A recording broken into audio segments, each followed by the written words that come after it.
إن شاء الله النهاردة هنعمل أحلى وأسرع ميني بيتزا بعجينة هشة وطرية، واستحالة تنشف منك من غير بيض ولا زبادي ولا حتى هنعجن بلبن. مكوناتها مفيش أبسط منها، وكمان هقولك إزاي تطلع معاكي الجبنة سايحة بالشكل ده. يلا بينا نشوف هنعمل إيه.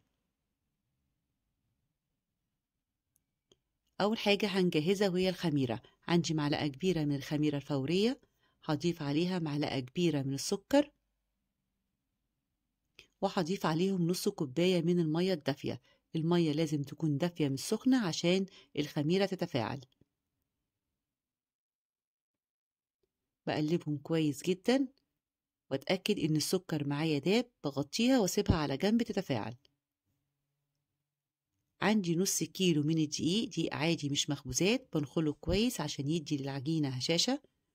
وهنزل بمعلقة صغيرة من الملح، معلقتين كبار من لبن البودرة، برضو لبن البودرة بيدي طعم حلو قوي وفي نفس الوقت بيدي هشاشة.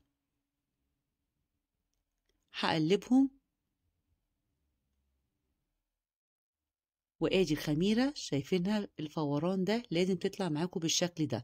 لو الخميره ما طلعتش معاكم بالشكل دوت تعرفي ان انت كنتي مزوده الميه كانت سخنه قوي، او الخميره نوعيتها مش كويسه، فخلي بالنا كويس جدا. بضيف عليهم ربع كوبايه من الزيت، بقلبهم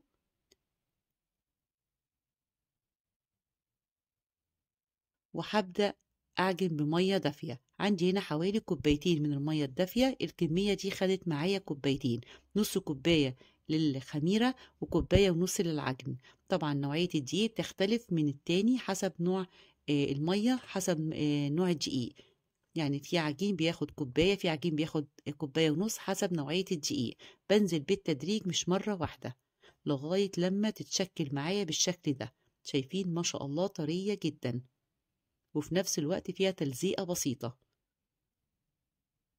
بجيب مسحة بسيطة كده في نفس الطبق أو البولة، مسحة بسيطة من الزيت، بحط فيها العجينة وهغطيها واسيبها تختمر. بغطيها كده بستريتش وهغطيها بفوطة واسيبها حوالي من ربع ساعة لنص ساعة. هبدأ أجهز الصلصة. عندي هنا 3 معالق من الصلصة، طبعا احنا كنا عاملينها مع بعض، شايفين لونها جميل جدا. وهنزل عليها بمعلقتين كبار من الكاتشب، برضو اللي كنا عاملينه مع بعض حلو جدا. وهنزل بمعلقة من الزعتر، ومعلقة صغيرة من الثوم البودرة، مفيش أبسط من كده. بقلبهم كويس واسيبهم برضو على جنب. وآدي العجينة ما شاء الله شايفينها ارتفعت واختمرت حلوة قوي، بيدوها البوكس المشهور بتاع العجين.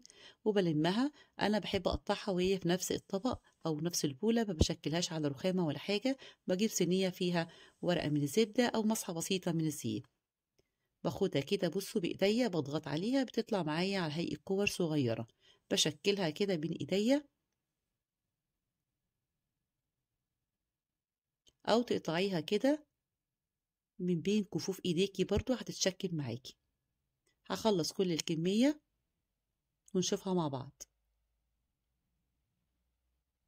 ادي الكمية كلها، ببدأ ان انا اغطيها حوالي 10 دقايق عشان ترتاح، بعد كده نشكلها.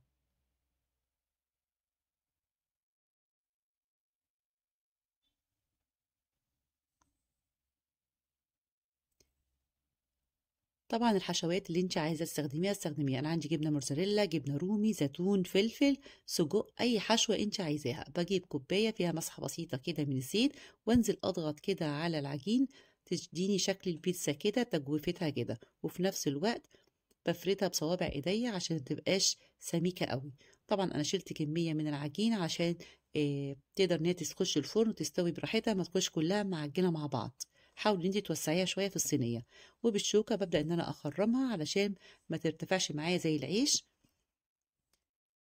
وانزل كده بكل واحدة بديها كده معلقة صغيرة كده من الصلصة، وببدأ ان انا افردها. سهلة جدا وبسيطة، ما خدتش معانا وقت خالص. تنفع معانا حلوة قوي للسحور، طبعا مش هيبقى كل يوم بيض وفول، ده جديد والأولاد هيحبوها جدا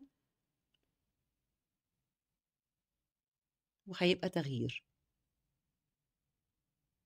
طبعا الحشوات اللي انت عايزة تستخدميها استخدميها. هنحط بقى شوية جبنة رومي،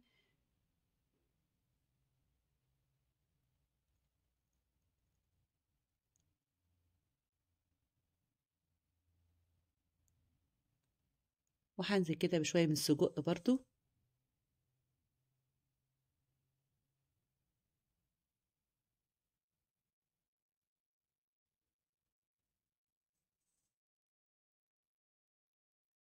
وشوية من الفلفل، عايزة تضيفي فلفل ألوان ضيفي.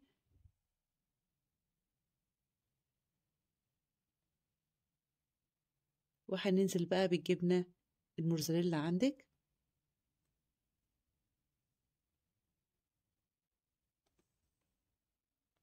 ما تكتريش ياما في الحشوة عشان ما تطلعش من بين البيتزا.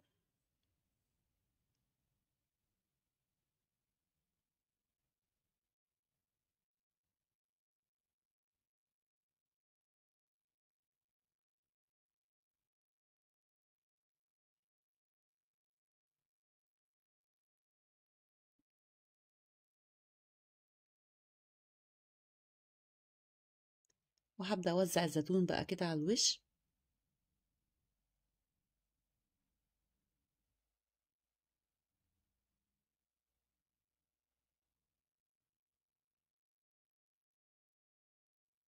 وادي كل الكمية، بنزل بقى برشة من الزعتر بتديها ريحة حلوة جدا.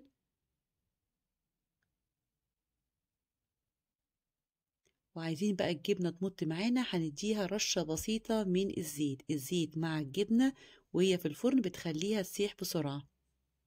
جربوها هتعجبكم قوي.